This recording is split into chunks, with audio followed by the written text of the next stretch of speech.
નમસ્કાર વિદ્યાર્થી મિત્રો, સરસ્વતી શિશુકુંજ વગવાલા આપ સર્વે વિદ્યાર્થી મિત્રોનું હાર્દિક સ્વાગત કરે છે।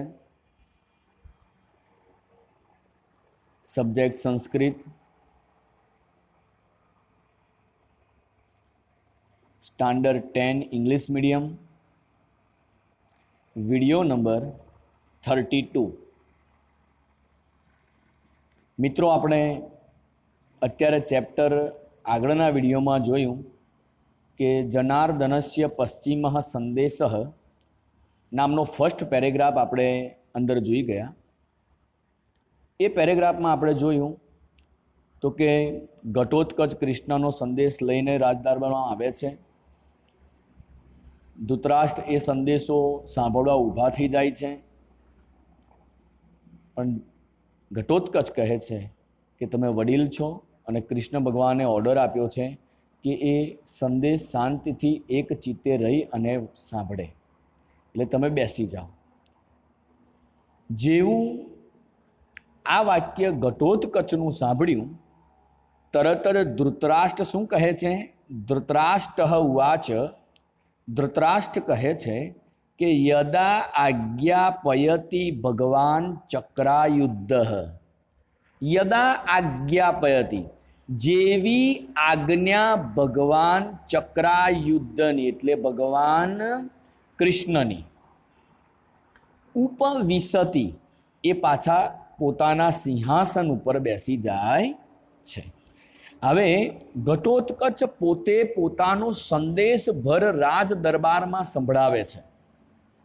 આખા ચેપ્ટરમાં 2-3 સંદેશો છે, એમાં ફર્સ્ટ નંબરનો સંદેશ પોતે સંભળાવે છે આખી રાજ દરબારને। સંભળાવતા કહે છે ઘટોત્કચ ઉવાચ, ઘટોત્કચ કહે છે કે પિતામહ શ્રૂયતામ, એટલે પોતે ઘટોત્કચ ધૃતરાષ્ટ્ર દાદાને તો કહે જ છે, પણ જોડે જોડે પિતામહ એવા ભીષ્મને પણ કહે છે કે સાંભળો ભીષ્મ પિતામહ। તરત જ ભીષ્મ પિતા કહે છે કે હા વત્સ, હા બોલ બેટા, એમ પ્રતિસાદ આપે છે। કહે છે કે અભિમન્યુ, હા વત્સ અભિમન્યુ, હા બોલ અભિમન્યુ, એમ પ્રતિસાદ આપે છે। હા વત્સ, હા બેટા અભિમન્યુ, બોલ બેટા, એમ પોતે શું કરે છે? પ્રતિસાદ આપે છે। ઘટોત્કચ કહે છે કે પિતામહ શ્રૂયતામ, સાંભળો ભીષ્મ પિતામહ। તરત જ ભીષ્મ પિતામહ શું બોલે છે? હા વત્સ અભિમન્યુ, હા વત્સ, હા બેટા અભિમન્યુ, હા બેટા બોલ, એમ એને બ્રેકેટમાં સમજવાનું। કહે છે કે કુરુકુલ પ્રદીપ, પાછો ભીષ્મ પિતામહ અભિમન્યુને શું કહે છે? કુરુકુલ પ્રદીપ, તું કેવો છું? તો કે કુરુકુલ, કુલ એટલે કે આપણા કુળનો પ્રદીપ છું, આપણા કુળનું તું ભવિષ્ય છું, બોલ બેટા। પાછળ હા વત્સ બોલ્યા, જો બોલ બેટા। પછી કહે છે યદુકુલ પ્રવાલહ, પ્રવાલહ એટલે ઉત્પન્ન કરનારો છું, સાચવી રાખનારો છું। કોને? તો કે યદુકુળને, યાદવોના કુળને પણ તું સાચવનારો છું, બોલ બેટા। જ્યારે આટલું બોલે છે ભીષ્મ પિતામહ, આટલું ભીષ્મ પિતામહ બોલે છે, ત્યાર પછી ઘટોત્કચ પોતાનું મનોભાવ રજૂ કરે છે, સંદેશ રજૂ કરે છે, મેસેજ આપે છે કે તવ જનની માતુલમ, તારી માતા। હજુ ઘટોત્કચ બોલવાનો વારો પાછળ આવે છે, હજુ તો ભીષ્મ પિતામહ જ કહે છે। શું કહે છે? કે તવ જનની, તારી માતા। પછી કહે છે કે માતુલમ, મા એટલે માતા, મધર, તુલમ એટલે સિમિલર, મધર સમાન કોણ હોય છે? તો કે મધરનો બ્રધર, ઇટ મીન્સ કે તમારા મામા થાય। એટલે ભીષ્મ પિતામહ કહે છે કે તું શાંતિથી સમજ, બોલ બેટા, તારે જે કહેવું હોય તે કહે. તો કહે છે કે મમ અપી પરિત્યજ્ય. હવે કૃષ્ણ બોલે છે, કોના દ્વારા? તો કે ઘટોત્કચ દ્વારા કૃષ્ણ રાજ દરબારમાં બોલે છે. શું બોલે છે? તો કે મમ અપી, મારે પણ, પરિત્યજ્ય, મારે, ત્યજ્ય એટલે અવોઇડ કરવું છે, છોડી દેવું છે. શું? તો કે પિતામહ અહમ, હે પિતામહ, હે ભીષ્મ પિતામહ, મારે છોડી દેવું છે, મારે અવોઇડ કરવું છે. શું? તો કહે છે કે દ્રષ્ટુમ આશયાહ સ્વર્ગમ અભિગતોસી. દ્રષ્ટુમ આદયાહ, દ્રષ્ટુમ એટલે જુઓ બધા. કોને જુઓ? તો કે સ્વર્ગમ અભિગતોસી, કે જે સ્વર્ગમાં અભિગત, ચાલ્યો ગયો છે, તેને મારે જોવો છે. તેને બધા જુઓ એમ ઓર્ડર કરે છે. કોણ? ઘટોત્કચ પોતે ધૃતરાષ્ટ્ર, ભીષ્મ પિતામહ અને કૌરવ સેનાને, કૌરવ બંધુઓને પોતે આદેશ આપે છે કે જુઓ બધા. શું જુઓ? તો કે જે સ્વર્ગમાં ચાલ્યો ગયો છે તે. કોણ? અહીંયા આગળ બધી જ વાત બ્રેકેટમાં સમજવાની છે. હું તમને કહું છું કે તમને ખબર છે કે અર્જુનનો જે દીકરો હતો અભિમન્યુ, કે જે ચાલ્યો ગયો હતો, મૃત્યુ પામ્યો હતો 7 કોઠાના યુદ્ધમાં. અભિમન્યુ યુદ્ધમાં માર્યો ગયો એટલે ખૂબ આકુળ વ્યાકુળ થયેલો અર્જુન પોતે શું કરે છે? આજે કૌરવોને ભેગા કરીને ક્યારે મારું, ક્યારે વાઢું, ક્યારે કાપું, એ પોતાના દીકરાની પ્રતિશોધ લેવાની એક ભાવના ને કારણે આજે અર્જુન પોતે ખૂબ તાલાવેલી ધરાવે છે. તો જે દીકરો સ્વર્ગમાં ચાલ્યો ગયો છે તેને જોવાનું ઘટોત્કચ કહે છે. આગળ કહે છે પિતામહ એટલે કે પિતાજી, એક પુત્ર વિનાશાત એટલે કે એક પુત્રનો વિનાશ થવાથી અર્જુનસ્ય તાવત ઈદૃશીમ ખલુ અવસ્થા, અર્જુનની ઈદમ ખલુ અવસ્થા, જો આવી ખરેખર અવસ્થા આવી હોય, ફક્ત એક જ પુત્ર મૃત્યુ પામ્યો છે અર્જુનનો, અને અર્જુનનો ક્રોધ ભભકે બરી ગયો હોય, કોને વાઢું કોને કાપું એવી ભાવના જેનામાં આક્રોશવાળી જન્મી હોય એક પુત્રના મરવાથી, તો યાદ રહે ધૃતરાષ્ટ્ર રાજા કે કા પુનર્ભવતો ભવિષ્ય ઇતિ, પુનર્ભવતો ભવિષ્ય, ભવિષ્યમાં હે ધૃતરાષ્ટ્ર, કા ભવતો તમારું શું થશે, એમ પ્રશ્નાર્થ કરે છે. કેમ પ્રશ્નાર્થ કરે છે? કારણ કે અર્જુનનો હવે પારો છેલ્લી ડિગ્રી ઉપર આવી ગયો છે. હવે અર્જુન કૌરવોનો સંહાર કરવા જ માંગે છે. તો તમારા તો ધૃતરાષ્ટ્ર રાજા 100 દીકરાઓ છે, અર્જુનનો તો એક જ દીકરો મર્યો, અને આટલો ક્રોધ બને તો સાહેબ તમારા 100 દીકરાઓ જો મર્યા તો તમારી શું અવસ્થા થશે? આગળ કહે છે કે તતઃ ક્ષિપ્રમ ઇદાનીમ આત્મબલાધાનમ કુરુસ્વઃ,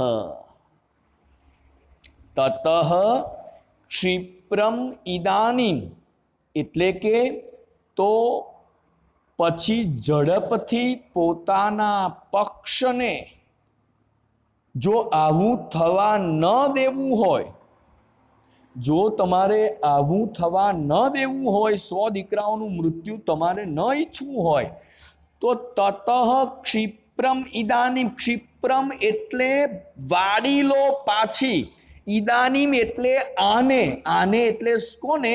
તો કે પોતાની ફોજને, કૌરવ ફોજને તમે પાછી વાળી લો. કેવી રીતે? તો કે આત્મબલાધાનમ કુરુસ્વ, પોતાના આત્મના બળથી, પોતાના બાહુબળથી કૌરવ સેનાને પાછી વાળી દો. અને કહે છે યથા તે પુત્ર શોક સમુત્થિતો અગ્નિર ન દહેત, યથા તે પુત્ર શોક સમુત્થિતો, પુત્રના મૃત્યુથી શોક ઉત્થિતો એટલે ઉત્પન્ન થયો છે. એ ઉત્પન્ન થયેલા શોક કેવો છે તો કે અગ્નિર દહેત, અગ્નિને જેમ દહન કરનારો છે, અગ્નિની જેમ બાળનારો છે. અને કહે છે કે એ બાળનારો સ્વભાવ બન્યો છે. એટલું જ નહીં, પ્રાણમયમ હવિરીતિ,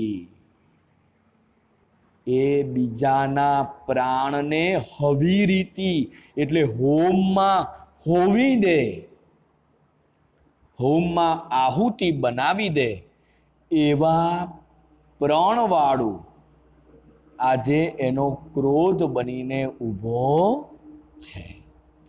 તો રિક્વેસ્ટ છે કે તમારી જે ફોજ છે, હે ધૃતરાષ્ટ્ર દાદા, હે ભીષ્મ પિતામહ, તમારા આત્મબળથી એ ફોજને પાછી વાળી દો. પાંડવો ઈચ્છતા નથી આટલા મોટા સંહારને, એમ પોતે કહે છે. પછી કહે છે આ વાત જ્યારે થાય છે એટલે શકુનીના મનમાં કંઈક ઊંચું નીચું થાય છે. શકુનીનું મન થોડું ક્રોધે ભરાય છે. શકુની કોણ છે તો કે ધૃતરાષ્ટ્રના મામા. હવે શકુની પોતે શું કહે છે, યદિ સ્યાત વાક્ય માત્રેન નિર્જયે નિર્જીતેયમ વસુંધરા, યદિ સ્યાત વાક્ય માત્રેન, ફક્ત સેન્ટેન્સ બોલવાથી, નિર્જીતેયમ જીતાતી નથી. શું તો કે વસુંધરા, વસુંધરા એટલે પૃથ્વી. ખાલી બોલવા માત્રથી ઘટોત્કચ પૃથ્વી જીતાતી નથી. વાક્યે વાક્યે યદિ ભવેત સર્વક્ષત્ર વદઃ કૃતઃ, વાક્ય વાક્ય એટલે સેન્ટેન્સ સેન્ટેન્સે તારે ક્ષત્રિયોનો વદઃ કૃતઃ, તારે ક્ષત્રિયોનો વધ કરવો પડશે. એમ કે તમને પૃથ્વી જમીન રાજ્ય માટે કૌરવો પાંડવોને આપશે નહીં. ઘટોત્કચ ઉવાચ, ઘટોત્કચ કહે છે શકુનિર એસ વ્યાહરતી, શકુનિર એસહ, એસહ એટલે આ, શકુની એટલે શકુની. ઘટોત્કચ ત્રાડ પાડીને બોલે છે કે આ શકુની વ્યાહરતી, આ શકુની બોલે છે. તો કહે છે કે ભો શકુને, અરે શકુની, અક્ષાન વિમુચ્ય, અક્ષાન એટલે જુગાર રમવાના પાસા, પાસાને વિમુચ્ય છોડી દે, અને ભવ બાણ યોગ્ય, હવે બાણ ધનુષ્ય વાળો બન. જો તારામાં આટલો ઈગો હોય તો હે શકુની, હવે તું તારા પાસા જુગાર રમવાનું છોડી દે અને એ હાથમાં હવે બાણ પકડી લે. બાણ યોગ્ય, બાણ પકડી લે. દુર્યોધન ઉવાચ, દુર્યોધન કહે છે ભો ભો પ્રકૃતિમ ગતઃ, દુર્યોધન બોલે છે અરે પ્રકૃતિમ એટલે સ્વભાવ, તું મૂળ સ્વભાવ ઉપર આવી ગયો. પ્રકૃતિમ ગતઃ, ગતઃ એટલે આવી ગયો. વયમ અપી ખલુ રૌદ્રાહા, વયમ અપી ખલુ રૌદ્રાહા, ખરેખર અમે કેવા છીએ, રૌદ્ર સ્વરૂપ ધારણ કરનારા છીએ. અને કેવું રૌદ્ર સ્વરૂપ? તો કે જેમ રાક્ષસો ગ્રસ્વા ભાવાહા, જેમ રાક્ષસો ગ્રસવા એટલે જેમ રાક્ષસો આખા ને આખા માણસોને ગળી જાય, એટલા બધા ક્રોધી રાક્ષસો હોય છે, એવા રાક્ષસો પ્રમાણેનો અમે ક્રોધ કરનારા છીએ. આ કોણ બોલે છે? દુર્યોધન બોલે છે. કોને કહે છે? ઘટોત્કચને કહે છે તું બંધ થઈ જા બોલતો, તું અમને ધમકી આપે છે. તારા કાકાને એટલે કે અર્જુનને ક્રોધ ચડ્યો હોય અથવા તારા પિતાજીને ક્રોધ ચડ્યો હોય તો શું તું અમને ધમકી આપે છે? અમે ક્રોધ વગરના છીએ, અમે રાક્ષસો જેવી ક્રોધ ધરાવનારા છીએ, એમ પોતે કહે છે. તો આશા છે કે આ બીજા નંબરના પેરેગ્રાફમાં તમને ખબર પડી હશે બેટા, મને આશા છે. તો આ બીજા નંબરનો પેરેગ્રાફ તમારી સામે છે, એની ગ્લોસરી પણ તમારી સામે જ છે બેટા. આ ગ્લોસરી છે, જુઓ બધા, આ ગ્લોસરી છે. તો ગ્લોસરી તમારી સામે 2 ભાગમાં વહેંચાયેલી છે. તદુપરાંત એનું ટ્રાન્સલેશન પણ 2 ભાગમાં વહેંચાયેલું છે. હવે આપણે હોમવર્કને શાંતિથી સમજવાનો પ્રયત્ન કરીએ. તો જુઓ, હોમવર્કમાં સમજીએ એ પહેલાં એની ઇન્સ્ટ્રક્શન છે. નાઉન રૂપનો આઈડેન્ટિફાય એટલે કે પરિચય આપવાનો છે. નાઉન રૂપનો પરિચય આપણે આપવાનો છે. તો જુઓ, નાઉન રૂપમાં એક્ઝામ્પલ એવું છે, કંઈક ઇન્સ્ટ્રક્શન કંઈક તમારા માટે એવી છે કે ઉદાહરણાનામ અનુસારણ નામ રૂપમ પરિચયમ કારયત, એટલે કે એક્ઝામ્પલ પ્રમાણે નામ રૂપોનો પરિચય તમે આપો, એમ કહે છે. તો એક્ઝામ્પલમાં છે, જુઓ, વચનાથ. તો વચનાથ એમાં મૂળ શબ્દ કયો છે? વચન. બરાબર. વચનમાં ન પાછળ છે એટલે અકારાંત થયું. વચન કેવું એટલે નપુંસકલિંગ થશે. અકારાંત નપુંસકલિંગના રૂપો કોના જેવા થાય? ફલમ જેવા. તો ફલમમાં અહીં છે વચનાત, તો ત્યાં આગળ આવશે ફલાત. તો ફલાત કઈ વિભક્તિ, કયું વચન? યસ, ષષ્ઠી પંચમી વિભક્તિ એક વચન. તો ફલાત પંચમી વિભક્તિ એક વચન, તો વચનાત પણ પંચમી વિભક્તિ એક વચન. ખબર પડે છે? તો એવું જ છે. અહીંયા આગળ જુઓ, અંશુભિહિ, એમાં મૂળ શબ્દ કયો છે? અંશુ. સુ એટલે ઉ થયો, એટલે ઉકારાંત પુલ્લિંગ થયું. તો ઉકારાંત પુલ્લિંગના નામરૂપ કોના જેવા થાય? ભાનુ જેવા. તો ભાનુમાં ભાનુબિહિ, અહીંયા આગળ અંશુબિહિ, તો પેલામાં આવશે ભાનુબિહિ. પેલામાં આવશે ભાનુબિહિ. તો ભાનુબિહિ કઈ વિભક્તિ, કયું વચન? તૃતીયા વિભક્તિ બહુવચન. તો અહીંયા આગળ અંશુબિહિ પણ તૃતીયા વિભક્તિ બહુવચન. નાઉન રૂપ ક્લિયર કરવા જ પડશે, એ તો ઓલરેડી તમે બધાએ કરેલા છે, મને ખ્યાલ છે. પછી શકુનેહે, એમાં મૂળ શબ્દ કયો છે? શકુની. એમાં નાની ઇકારાંત પુલ્લિંગ થાય કે ના થાય બેટા? તો નાની ઇકારાંત પુલ્લિંગના નામરૂપ કોના જેવા થાય? ભૂમિ જેવા. બરાબર છે. તો ભૂમિહિ, અહીંયા આગળ શકુનેહે, તો પેલામાં ભૂમેહે કઈ વિભક્તિ, કયું વચન? તો ભૂમેહેમાં પંચમી ષષ્ઠી એક વચન છે. જોજો, ભૂમેહે, ભૂમયોહો, ભૂમે, આમ ષષ્ઠી તમે લેવા જાઓ તો ભૂમેહે, ભૂમયોહો, ભૂમાના. બરાબર છે. ષષ્ઠી લેવા જઈએ તો પંચમી લેવા જઈએ તો ભૂમેહે, ભૂમ્યોહો, ભૂમ્યાન. બરાબર. કહેવાનો અર્થ કે અહીંયા આગળ તમારું ભૂમેહે પંચમી ષષ્ઠી એક વચન થયું, તો અહીંયા આગળ શકુનેહે એ પણ પંચમી ષષ્ઠી એક વચન તમારું ક્રિયાપદ નાઉન રૂપ બનશે. બરાબર. પછી આગળ છે ત્રીજો શબ્દ છે તમારો, ત્રીજો શબ્દ છે કે આસયા. એમાં મૂળ શબ્દ કયો છે? આશા. આકારાંત સ્ત્રીલિંગ બને. તો આકારાંત સ્ત્રીલિંગના નામરૂપ કોના જેવા થાય? કોના જેવા? લતા જેવા અથવા સાલા જેવા. તો અહીંયા આગળ આશયા, તો પેલામાં સાલયા કઈ વિભક્તિ, કયું વચન? તો કે તૃતીયા વિભક્તિ એક વચન. સાલયા તૃતીયા વિભક્તિ એક વચન થાય તો આસયા એ પણ તૃતીયા વિભક્તિ એક વચન બને. બરાબર. પછી છે પિતામહમ. તો એમાં મૂળ શબ્દ કયો છે? પિતામહ. તો અકારાંત પુલ્લિંગ થાય પિતામહ એટલે દાદા. બરાબર. તો અકારાંત પુલ્લિંગના નામરૂપ કોના જેવા થાય? જનહ જેવા. તો અહીંયા આગળ જનહમાં અહીં છે પિતામહમ, તો પેલામાં આવે જનમ. તો જનમ કઈ વિભક્તિ કયું વચન? તો કે દ્વિતીયા વિભક્તિ એક વચન. જનઃ જનો જનાહ જનમ જનો જનાન જનેન જનાભ્યામ જનહિ જનાય જનાભ્યામ જનેભ્યઃ જનાત જનાભ્યામ જનેભ્યઃ જનાત જનસ્ય જનયોઃ જનાનામ જને જનયોઃ જનેષુ હે જન હે જનો જનાહ. એ તમે મોડે કર્યા છે. બરાબર ને? તો અહીંયા આગળ જુઓ બેટા કે પેલામાં જનમ, તો અહીંયા આગળ પિતામહમ.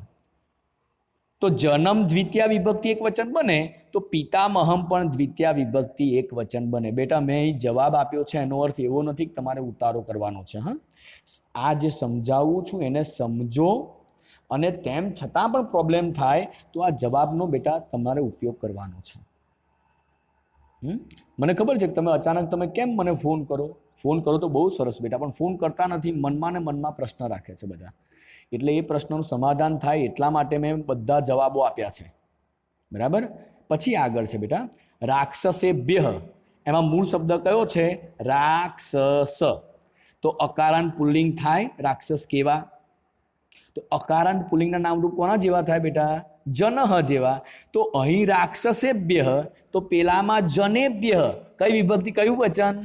તો ત્યાં જોજો ચતુર્થી વિભક્તિ અને પંચમી વિભક્તિ બહુવચન. ચતુર્થી પંચમી બહુવચન બેસે છે મગજમાં?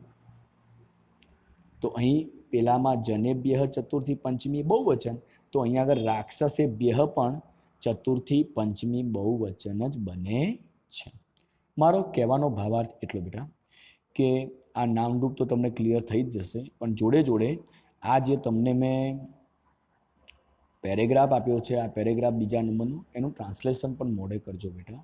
હા, કારણ કે બોર્ડમાં ટ્રાન્સલેશન તમારું 4 4 8 8 ને 4 12 12 ગુણનું 12 માર્ક્સનું તમારું ટ્રાન્સલેશન પૂછાય છે બેટા, 20 માર્ક્સ. બરાબર. તો પ્લીઝ આશા છે કે તમે કરશો, પણ તમારો બહુ સારો રિસ્પોન્સ છે. હોમવર્ક પીડીએફ ગ્રુપમાં મોકલી અને પોતાનું કાર્ય પૂર્ણ કરજો. એ જ અભ્યર્થના સાથે જય હિન્દ જય ભારત.